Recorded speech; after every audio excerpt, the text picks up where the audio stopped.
So my original talk was on show control and time code, and this is honestly going to be a bit of a philosophy journey. Because honestly, I think that's way more fun.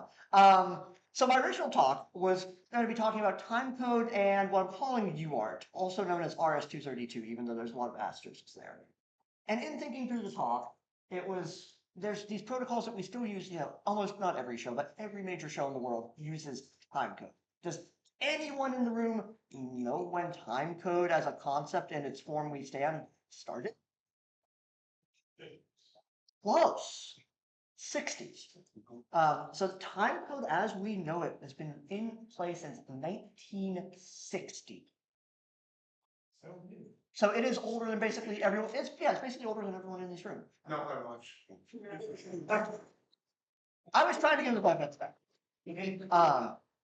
So why are we using this protocol? And Technical debt. Does it sound? I don't, but is yes, it works most of the time. But not only does it work, it is simple. And loud. I assume everyone in this room. I was going to start my talk by playing. Yeah, I was going to start my talk by playing time code and letting everyone hear it. But I assume everyone in this room has. Yeah, it's pretty damn fun. But it's simple, it works, and it is understood by everything. And earlier, I guess it was Kohler. What year was we talked about last year? Clock. What about? When did we start? In June of last year. Yeah, so last year, one of our projects that Fuse as our division made was a timecode clock. So I spent a lot of time, no pun intended, analyzing timecode. And you can analyze timecode in 100 lines of C, if even that. So it's simple. And so that's what, so like, it's kind of my solution. And I'm totally drawing a blank on my name. The other person that's doing the show control talk, is he David, is it? Yes, I had a lovely conversation with him about simplicity versus complexity over lunch. And we kind of angled and doubled it, which was great. But no, it's simple and it works and everything understands it. But also because of that, it's easy to manipulate. I mean, how many ways, think about in the concept of stamps. How many connections can you think of that you can do over time? BNC, quarter inch, eighth inch, XLR, Dante. I've seen time code over ArtNet. Like, it works, and it works and we can understand it. But then the other major thing I dealt with a lot of communication dealing with between the timecode clock product we were actually making was UART, which I'm going to use the terms UART and RS-232 interchangeably here because, yeah. RS-232 is a standard that mostly defines the level as well as the signal type in the sense of balance versus on. UART is asynchronous. Universal asynchronous receiver. Thank you. But again, it is a super basic protocol. You can pull out an oscilloscope and read it if you really want to. And at the end of the day, every device we own uses UART in some flavor. The MacBook is Pat? Yeah, there's UART in the MacBook, I assume. There's something talking between UART. These badges are talking UART internally. The scorekeeper is doing UART internally. And the best part about it, it is a simple protocol, and I encourage all of you to go to Michael Kohler's talk tomorrow, discussing signal integrity and the flaws that happen when you start moving signal too fast, because he's nerded out. I'm going the inverse, and it's kind of fun. We're yin or yang. That little red wire carries all the scoring data for our badges. And it's kind of poorly subtle. So yeah, but it works. You know what wouldn't work if you did that? SDI, HDMI, Ethernet, any of this. So, which honestly has kind of led me to the philosophy of like, why are we overcomplicating things and why do we do them? But then that leads into the conversation of how do we integrate? And honestly, how, you want to join my talk? Hey, do you want to join my talk if we go complex or if we go simple? I mean, I'm going to discuss it now, then we'll. I'll save it for your talk then. No, but which honestly, perfectly honestly brings us to the badge. So part of the conversation even in the badge was how do we keep it simple? And I mean, if we go small pixel display, we go basic big buttons, like from a UI UX standpoint. But honestly, several people came up to me during lunch, so I kind of abandoned my talk here a little bit. we want to talk about the badge? Do we have any questions about the badge? Do you wanna talk with me about, yes? How displays sometimes get brighter.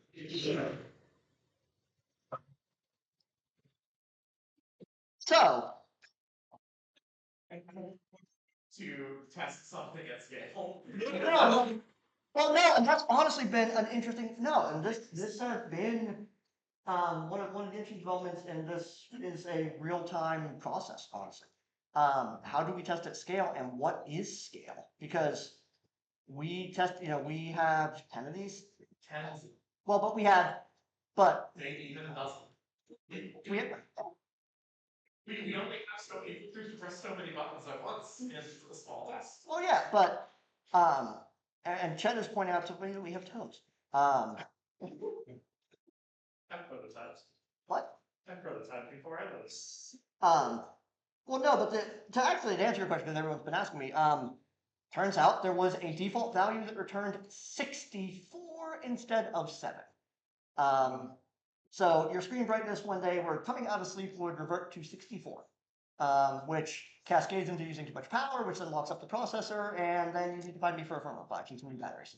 But no, the batteries have been a very interesting conversation, or a very interesting cycle of development, because no, quite frankly, the first time we powered up 300 of them was this morning.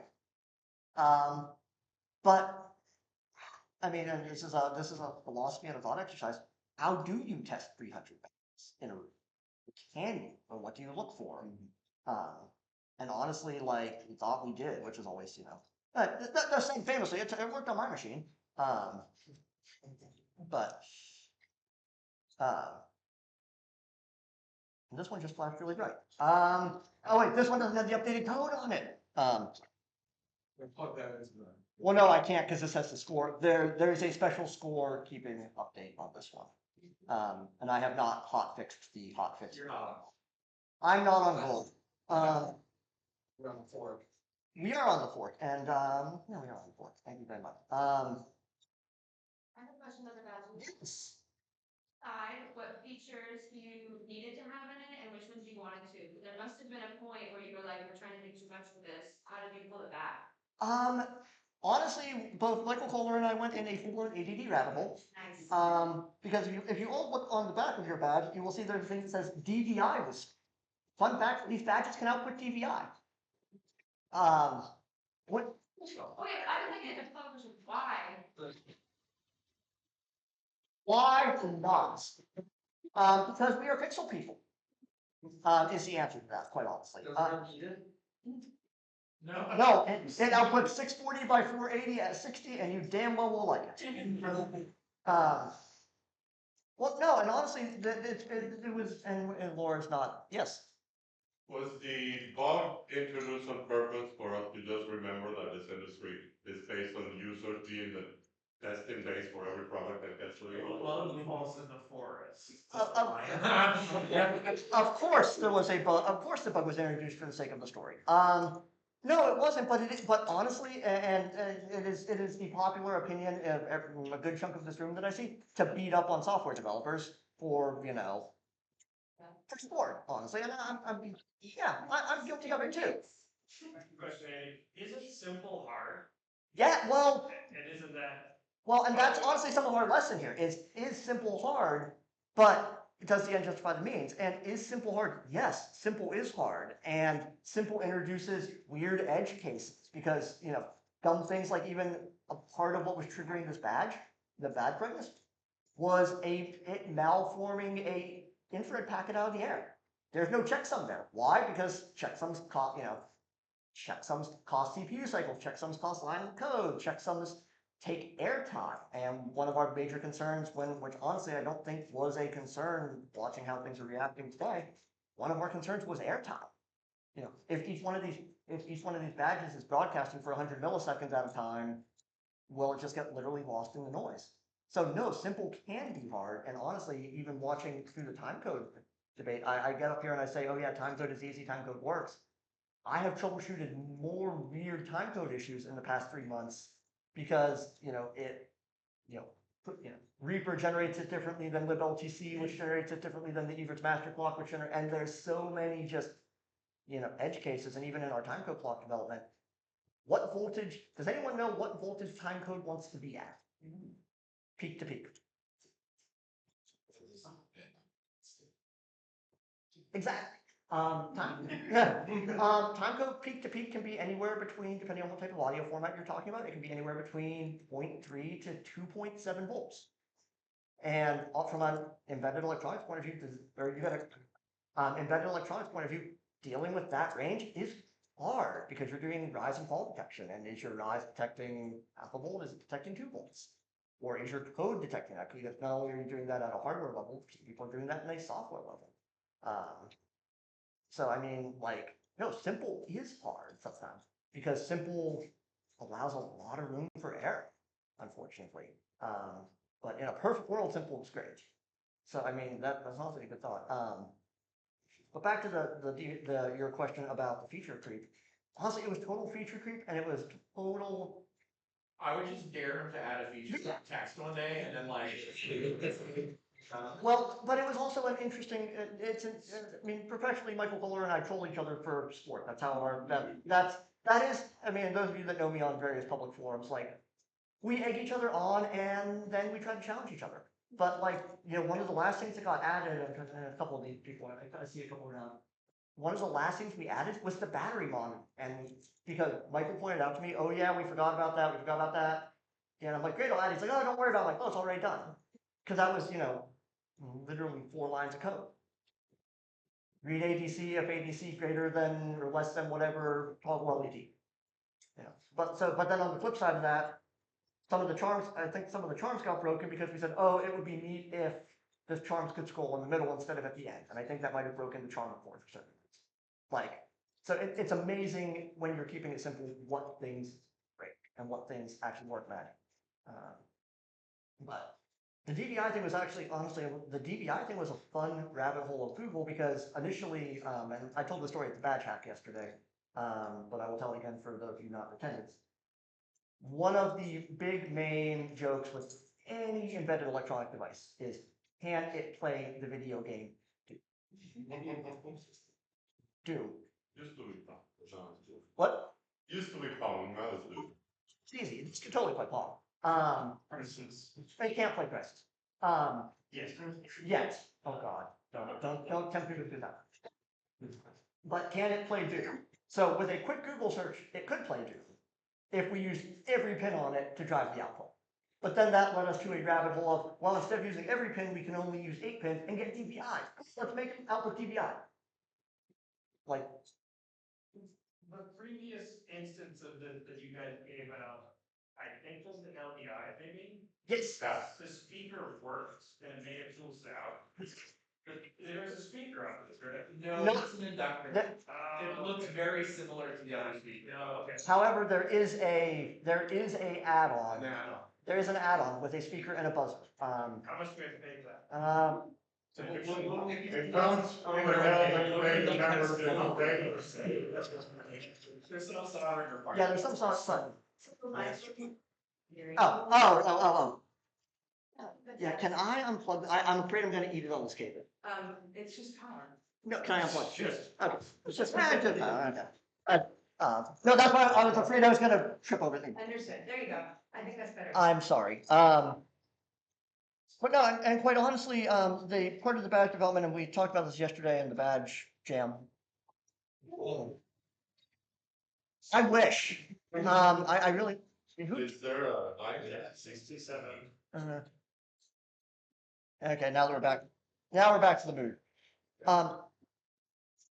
We have a lighting gun? Oh gosh. No, but honestly, no, simple is hard because even what features do you add? What features do we add in the game? We spent a week talking about scoring.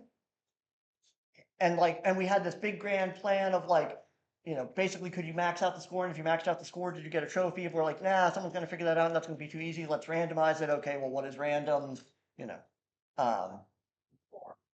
Four. So do we add negatives? Well, do we have, but yeah, and in the design philosophy of this, do we add negative scores? Does Alex Bright give you -20 instead of +10? But But there was a deep philosophical conversation of, will someone get offended by that? If you find out later on that Michael and Andy don't like you and gave you -10, will you go cry to Laura? Yeah.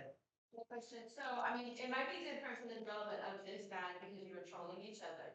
But now, in your design process for other types of things, like what is that like milestone moment where you stop blue skying and you stop like throwing stuff at the wall, figure out what you want to do and be like, okay, this is like what we're moving toward, this is how we're gonna do this. Like this seems like a very complicated project, particularly with the crowdsourced nature of all the features. All of our projects features are crowdsourced. Well, and yeah, what is crowdsourced though? Because I mean, crowdsourced for this was me, Michael, Laura, and Lola on some Zoom call saying, hey, it would be great if, but then, Project that anywhere that was looked at, and we posted a picture in our Slack, and the response we got back is, we made, one of our project managers, and little commercial for Fuse Cats here, we make a lot of custom widgets for our project managers and their shows. We made one of them asked, can we put a Stream Deck in a rack? And can we, while we're at it, add the little glowing, we have a little glowing Fuse logo board we put in everything. And can we add that and make that control the status of the LED walls, or be controlled by the status of a Brompton processor? Sure, we can do that. But we posted a photo of this in one of our Slack channels, and one of our lead PMs came back with, this is dumb, why would anyone want to rack mount a Stream Deck? So suddenly this project, the air got deflated out of this project by just one guy being like, this is dumb.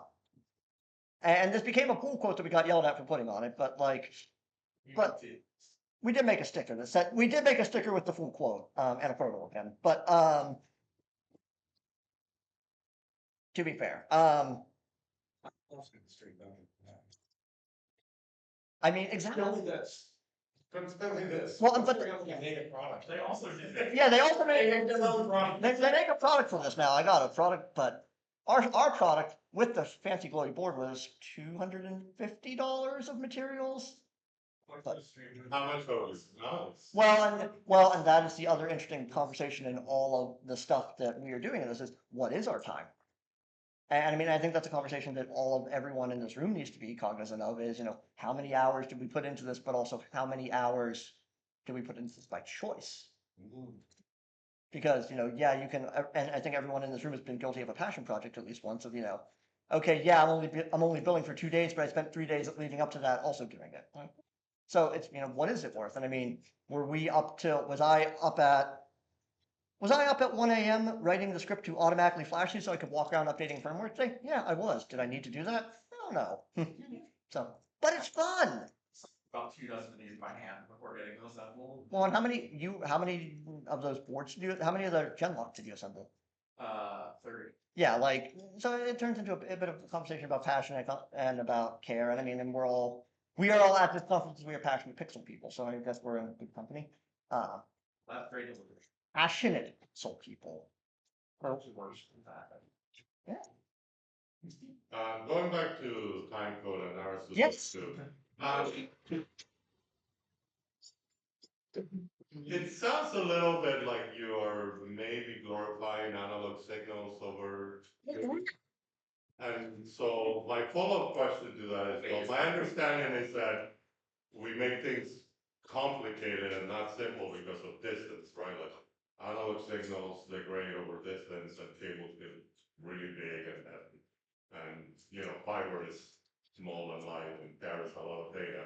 And so because of distance, we have to make things complicated. Do you have a solution to that conundrum? I mean, your show, see you, we'll see you in the poverty lines, like when you're unemployed, like, don't use Dante. And now it's an industry standard, but honestly, like analog audio watching, I mean, yeah, obviously you can argue that those guys went through some struggles as well, but like, no, a freaking microphone level signal will go over 1,000+ feet of, shielded copper. So, I mean, distant, what is Shielded being or a very important part. balance shielded copper. Single bucks. Yeah. Well, but I guess my question to you is, my question to follow up to your question, what do you consider distance though? I mean, you can end up with miles. Well, and that's where, and honestly, no, that is where you start to get to. Or if you're doing a project in a building that's 70 stories high. Well, and honestly, that is, and I will preach, that is where the network is your friend. And I mean, and that's when you then, for something like timecode, I would immediately say, yeah, tried and trusted network protocol like Dante. MTC over RTP. Or MTC over RTP. I'm not sure if you're trolling me or not. Works great. Well, but even, but on the flip side, I know there's is it the 4 o'clock talk, the SMPTE talk? What about? Our friend with the mouse that we were talking to earlier. Oh, I think that's next. Yeah, that's next, but I forgot what time it was. I think that's happening right now. Simultaneous. Should we go there? No, well, no, but, no, I know it's after this one, so everyone please stay here. Oh, no, it's SC. Yes, IBM. Yeah, the other one, but, is a fine gentleman who works for the mouse talking about, yeah, deploying SMPTE 2110 at scale. And like, and no, and honestly, that is where that is where it is in the right place to complicate things. And, without going on the rant about 2110, like, no, 2110 and networked audio and all that is absolutely perfect for scale. But should we be using in our current, my background's rock and roll touring, should we be using 2110 to get our signal from front of house to backstage? That's Winston. Well, but which signal and why? Like, what do you gain using a 2110 endpoint on each end and a network switch versus using a FIDO? Less kit. What? Less kit. Is it? You can go to stream it instead of phone. Yeah, but at what point? Ultimately, about like they're two computers. To have to transport to a video signal is, I believe, the antiquated step because like it's just data. We want data out, we want data in. It's a networking problem. It's not a video problem. Like which is the fact that we have to turn video signals now, they have to turn data into a video signal, just send it to a computer that's just gonna Turn it read into it out and then distribute it to an LED system. That's just it's the latest step. So 2110 is the solution that gets us away from having to do that, and therefore less. It is, well, it is If based. you have a network connection. Well, but you hit the nail on the head, native. Because, no, I am the biggest proponent right now of the pipe dream of everything is 2110, but and again, I think that was part of the talk coming up, until I can go IP out of the media server into my screens processor, into my LED processor, out to my wall, it's overcomplicated in my mind. And we're working on it, and there's many people in this room that are working on that, and I am not going to fault any one of them because that is what I want. I don't want to have a Blackmagic box going into another Blackmagic box, going into a Matrox box, going into a switch. I like, I don't And know. then that's why it's great. Well, yeah, and then the Purdue one, isn't it? Well, no, but it's, technology, I say technology is hard. Technology is hard, unfortunately, and we are in this weird transition state with all of this right now, which is a great place for us to be, that, yeah, we're figuring it out, and this room is figuring it out. So you're saying that the easy stuff is hard and the hard stuff is hard. then the hard stuff is hard. The hard stuff is harder, and then you cry in the corner. No, the hard stuff is hard till it's not. And I mean, and honestly, like, and I think, we all like to make fun of audio people because it's such an easy, low-hanging fruit, but yeah, I mean, it is. No, but honestly, I encourage every one of you in this room to kind of look at what they're doing with Dante because they went through all these same network growing pains 10 years ago. The only difference that they ran into is their entire show can fit down a copper gigabit link. That is the only thing about their difference was between Dante and 2110 in my mind. I don't know why they're doing that. But their clock has to run at 40K and our clock only has to run at 60 milliseconds. So Don't get, the clocking challenge in that. well, and clocking up, oh, now they're all running at 96, they've upgraded. But back then, yeah, but Dante is also still PTPv1, which is a lot easier protocol to deal with on a Also, are you hacking my badges right now? Okay. Um, yeah, which by the way, thank you. Back to, we're just all over the place on this talking. I'm okay with that. Thank you to Ted for being the first person to actually hack the score on the badges. Uh,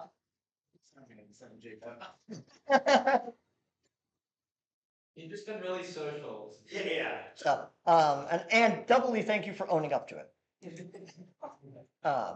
says on the badge to hack it. It did. But no, but all joking and all snark aside, like, no, audio ran through this, audio went through, okay, what switches do we use? What settings do we agree upon? What tape, what color code do we use? Like, audio went through these pains years ago. And I think there is something to learn from that. And honestly, a lot of that is the same pain I'm standing up here talking about right now in the social side of it.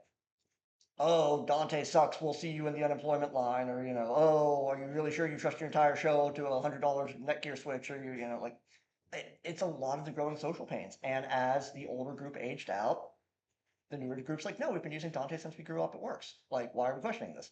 But also that younger group knows how to troubleshoot it. They know, they understand IGMP, they understand clocking, they understand IP schemes, they understand multicast, like, but it took that group years to figure out, quite honestly.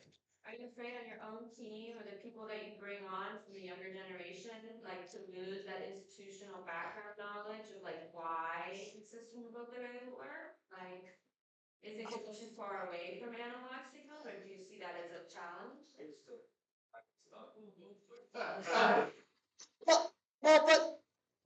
Well, but honestly though, this turns into, and I will rant about this for days, I will rant about this for days. Like, is because we've always done it that way how you want to do it? And I think we should be questioning that. But like, are you worried about losing that knowledge, I guess? Honestly, I think it's already lost. No, 100%, it is already lost, I feel.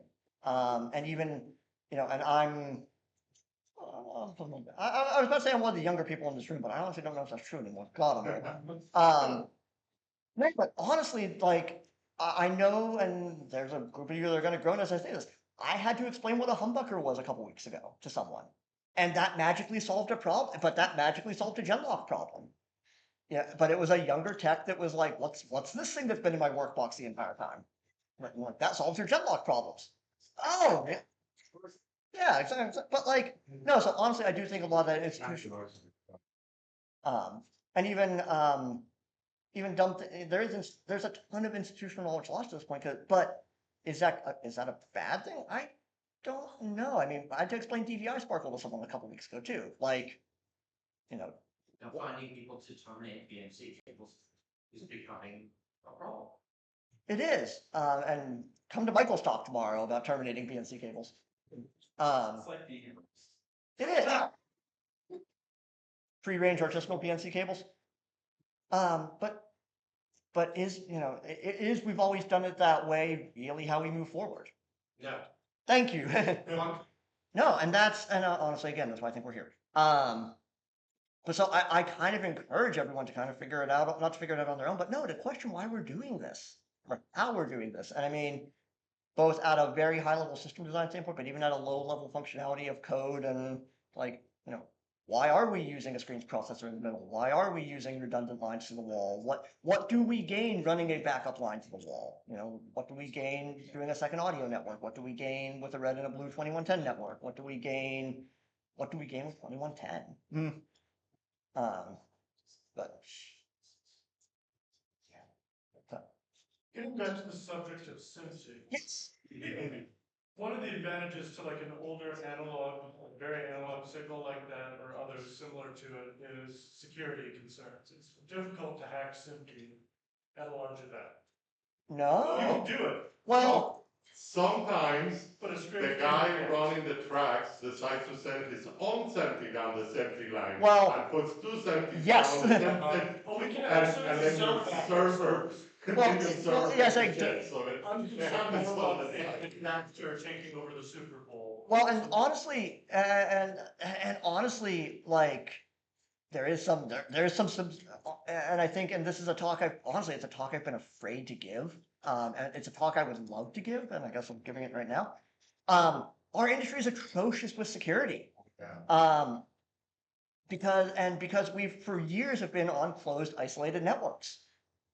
I mean, hell, if you look at my computer, if you, I left my computer sitting unlocked with all the batch control for all day. I don't think, shit, except for maybe Ted, but. Um, but our industry is atrocious with security, and I believe that is something we need to, I'm gonna call them out. I don't know if there's anyone looking for some shirts. I'm gonna call them out. There's a freaking wide open root shell on the IPVFC. Like, yeah, like, and that's on corporate networks. That's on corporate networks that we have had to give DNA samples to get on, get our devices on. Like, but no one thought to open a serial port and say, oh, look, this says root at VFC. Like, it's on the network. What version of Linux is that running? I don't know. Are there any 0 days for that? I don't know. But I think that as an industry I think that security is a major concern. And honestly, I mean, can you, They're looking for you. they're looking for me. No, they are. They are. Fernando is coming. No, but honestly though, there is a certain level of it in my mind saying that, no, analog is harder to hack because it's, for lack of a better word, air gapped. I mean, it's not in the cloud, and it quite frankly terrifies me that, a lot of these media server vendors currently are encouraging cloud functionality on production systems. But wasn't that all the CIA hacking where they just like watched all the analog flicker of the computer monitor and read it out? So analog's not really any safer, we're just not thinking about it post awful penetration. Well, and again, ways.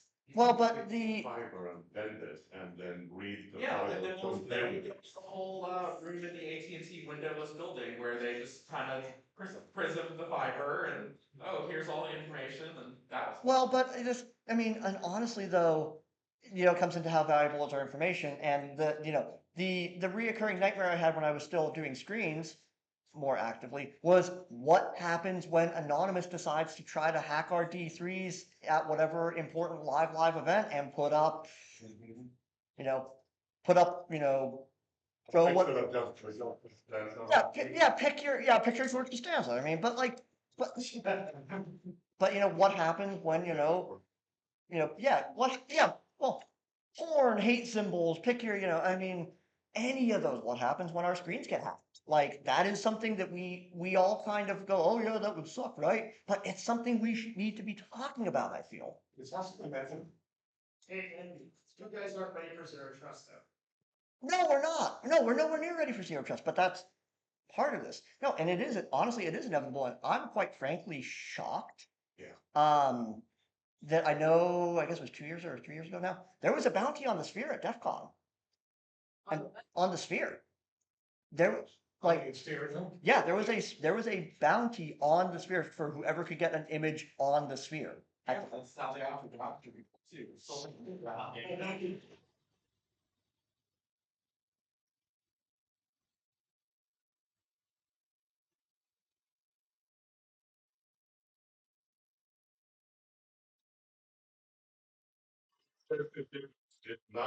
Not,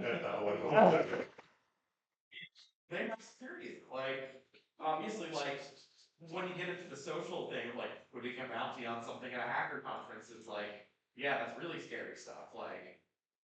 You have all these people like looking at it, trying to make it work, and it's like, well, as an industry, we've also been trying to look at it and make it work. Well, yeah, that was that one for burn of the day, I think, but I want to ask the producers in the room, can you guys convince our clients to pay for penetration tests? I think that the voted for how much you actually want to undermine play pipeline needs to be assessed, so you wonder how much money it's worthwhile throwing at penetration hardening.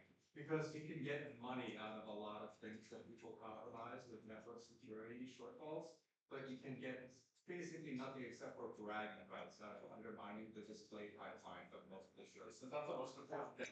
saying the hacker groups, But that's not where money goes. I mean, Yeah. well, but But like, a lot of these people are not.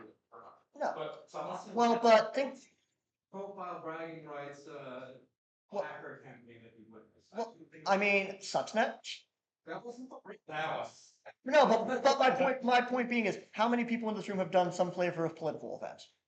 I have. I mean, everyone, I know at least a good chunk of you have. What happens when, I mean, I'll tell the story here. I mean, we did, 2016, I worked on the Republican National Convention, and I had legitimate nightmares, and I mean, I'm not trying to bring politics to this. I had legitimate nightmares of what happens when someone hacks the screen and puts a swastika up behind our candidate. And I mean, we are, but like, that was a legitimate nightmare, and at that point, no, it's not bragging rights, that's state actors. How do you undermine a insert X political campaign? Putting up imagery behind that politician that photo's gonna run on every news outlet. That's a, Communicate to your client out of the technical side, because like, I feel like the type of conversation like this is so foreign and. It's Well, so and that's- explicit and- that you don't have. and quite Okay. quite frankly, it starts with this room.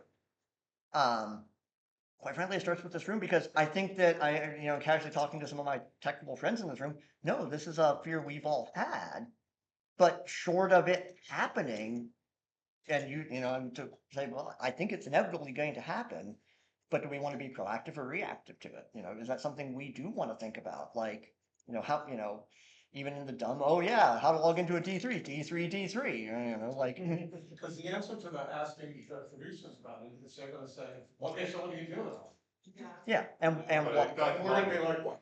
It costs money ultimately. Well, That's the thing, Well, who's and that's- gonna pay for it, because the devs aren't gonna spend hundreds and thousands of hours protecting against it unless someone pays for it. no, and that's true, and but then that turns into, are we talking, what is our threat? Is our threat, oh yeah, someone putting images on the screen we don't want, or is our threat just, a denial of service attack on the show to, cause chaos? Cal? But here's one thing, very commonly she'll say, I just wanna ask for anything. Yep. What can we do as best practices in this room to protect ourselves when we take that internet line running into our servers? I mean, honestly, firewall it to death do us part, and why is the server going on the internet? At that point, it turns into, well, and whitelist what you need. Does it only need to get to Instagram to pull images? Great, only whitelist Instagram and that CDN, and for the love of God, don't use TeamViewer.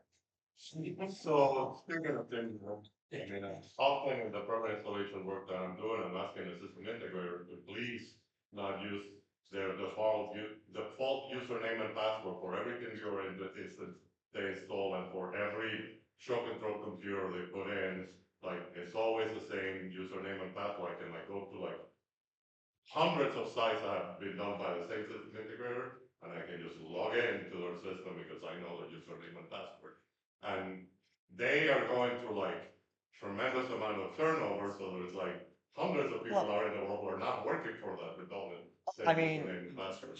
I mean, my AnyDesk has computers for a company I haven't worked for 3 years on it still. That still pop up. I'm like, oh, huh. That, and that's a problem. Cause even yeah, how do you revoke access? How do you revoke access when the password is D3? And everyone knows that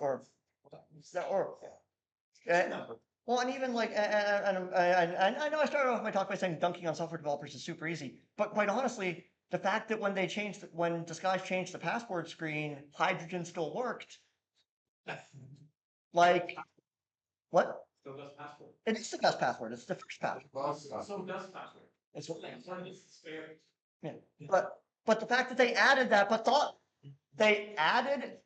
they left Hydrogen in as the default password, but then thought enough to put a console login that someone unauthorized, tried to access your machine by using the default password, which still works. I think the problem there is bumping up against the default mode of security the IT industry uses, which is based on individual. Every account is a person, which is not the way we work with our systems. Which is not the- We work with systems as this account is a group of people, or this account is this device. And so you've got to kind of coalesce those two things. But either we've got to get better at network management. We've got to start putting domain controllers on our networks to manage individual user accounts, which is going to then a whole extra nightmare layer of admin. Well, and that's, Security, or we've got to find ways to like for those systems to meet us where we are, where we like want to be able to have a shared set of credentials, but we want to ensure that there's still a layer of security with that. well, and that's, and honestly, and as someone who's been on both sides of the coin, no, it is more work, it's more time, it's more money, and someone like, if any of you have ever done a show with someone like, Ashton Robinson, yeah, he sets up a whole, is it Radius he uses, or it's full Active Directory at this point. Yeah, so he's full, so, yeah, on a, Asher level Broadway show, yeah, everyone does have a login and everyone is restricted to only the devices they're allowed to see, but that's his full-time job. You fill that in from day one, though. I mean, the Lightning guy did a pretty good job of this, I think, in the last 20 years. In the media side of community, we strongly resisted multi-user. Like really strong. Like, none of the media sites are really civil now. Oh, and yeah, So we're building a product at the moment that is like that is kind of one of the initial goals. And I've spent so much time. There's really easy ways to do auth. If you can assume your product is internet connected all the time, which we just can't. Like we can't have the system become accessible because the internet's not there, and that makes so much extra layer of stuff you have to do because you have to be the entire account process, and any kind of two-factor does not work because you can't rely on instant connections. Well, So it's a hard problem. I mean, the whole internet thing is also like a bit bullshit. It's like, if you want to create image for most of the says in the market, oh, by the way, you have to put it on the internet because it has to sort Microsoft. Sorry. So this business of, oh, never put it on the internet, it's like, that's one. no, and But then it actually does have to go on the no, and internet. I abandoned the nothing goes on the internet rule 10 years ago because everything has to go on the internet. And you have to assume that it will be attacked. But it's not just an issue of like server machines and Microsoft OS, like 95% of the Panasonic projectors in the world can be accessed by typing admin administrator. Yeah. Like 95% of them just have, there's a false username and password, nobody bothers to change it, and it's Well- accessible, somebody can log into it and shut down your entire show because the projector is the last thing in the chain, right? Well, and I've said this, I mean, the problem we come into is we all work on short timelines. So, everyone knowing the password is entertainment works. But on the flip side of that, though, like, one of my favorite pastimes for a very long time, anytime I went to a show, was scan went to a show as a punter, was open up my phone and see what the network names were. And if I was a bored script kiddie, would I be looking for the one named front of house lighting control or audio control or, yeah, I would, and again, if I was on a cruise ship a couple years ago, and yeah, the lighting, there was a network named like LXFOH that was wide open. And had my cell data on the cruise ship not been however many dollars a minute, I'm like, I should just download IRFR, the Hog app, the MA app, and just start seeing what MDNS gives me. I was not that motivated. Because like that, and that's the part that honestly, even just the basic level of security terrifies me, that like someone left their Wi-Fi wide open named LX control. Like, So one of the things that I think is interesting though from manufacturers, so they do smart read to see. We talked about this with like console launches, is that now you set up a console, you put in a code, locked it out. Somebody comes in years later to manage it, they can't get in. And it's like I've seen this with Crestron installs, where the one guy Installer code, that had the yep. one passcode died. Yeah. That passcode died, that system was locked. Right, and also how do you make it really easy to use and it plug in and just works, and also keep it secure, right? No, and that honestly is a bigger industry conversation. Yeah. Because I think that we need to move past, yeah, and Shelley's giving me the 5 talk, but like, I think we need to move past everyone has the same password and everyone has the same NAS credentials, because I think that is going to backfire in a horrifically splendid way at some point in life. But that's precisely why hydrogen the left doesn't need to be like password. So that like when you're up shit creek and you're like, I need to get into this immediately, we can tell you also we still can tell you that it's hiding. So like you can set your own. And it's like, well, to use that as an example, like if there's only one password and you're up shit creek, well, guess what? We're not gonna get it. Well, and again, this gets into the bigger industry philosophy of, having, having a, in an IT infrastructure, there is a secrets vault. That's the thing, like manufacturers in the industry today, they don't really think like IT manufacturers. They think like media and entertainment manufacturers, and it's like, look, we trust that someone getting into that is well intentioned. It's like, it's two completely different ways to think. So it is, but I think we need to change it. Or Europe's gonna change it for you. Yeah. Fair. Perfect, the same exemptions. already kind of have, like, some of the European switches now force me to make unique passwords when I log into them. And I hate it, but I'm doing it. Well, and that's, but I mean, and speaking as a, speaking as a vendor, yeah, oh, it's forced to change password. So if it's not admin, it is fuse 1, 2, 3, 4. And now it's now written on the front of all my. And now it's written on the front of your switch. So have we really gained anything there other than, if they have physical access, you're screwed either way? Actually, accessing systems is one thing, but the intellectual property contained therein, the programming therein is a completely different. Well, and that's going back to the Crestron conversation. That's Crestron's official line though too, is, well, the person who created that code and passworded owns it, so you should be talking to them. So I guess we have 5 minutes. I mean, I was saying, are there any questions? It's kind of turned into an open forum, which was honestly, I think, the best thing, but any, More questions? yeah. Thanks, you, good show. Oh, is Asher watching? Although going to begin, what cool stuff have you seen done with the expansion district? So yeah, what cool stuff have we done with the expansion whisper? I made it output DVI for a hot minute. That was gonna drive the leaderboard, but and my presentation. But life got in the way, unfortunately. Michael's proof of concept for this was I called it the Rumble Pack, because it was a little motor vibrator buzzer and a beeper. Michael also made a Genlock checker for it, utilizing a not custom chip, what's, 1986 separating. yeah, The good old days of college. from the good old, yeah, what he said. Josh Flytel made some art. Was it Chet's face or was it your face or both? I thought it was Chet's face. Mine fix. Oh, you did your own face? I'm a narcissist, so no. But honestly, like, this has been in the wild. There were a couple people that had advanced prototype units. But I mean, what's up? You mean an unfair advantage? You could, yeah, You could have also asked them. yeah. Had you signed up for Badge Jam, you would have gotten a. Oh, no. But honestly, that being said, go home and make something with this. It's a fun little dev board. And send it to us because we like these things. Amazing. Anyone else? Which wrapping up, since I took the turn of security is not where I thought this was going to go. This is something I would love to discuss more, both privately and industry wide. And I think that it is something we massively, as a group of people, need to address because it is going to burn us at some point, and it's going to be very bad when it does. Whether that's in a grandiose public scale or whether that's in a like state act or such level of thing. I think this is something we very much need to. And honestly, quite frankly, Ted, I was waiting for you to hack the API because it would be pretty easy to get into. Challenge. Someday. I mean, yeah, there's another bit. But I gotta go home because it's my kiddo's birthday tomorrow, so. So, thank you.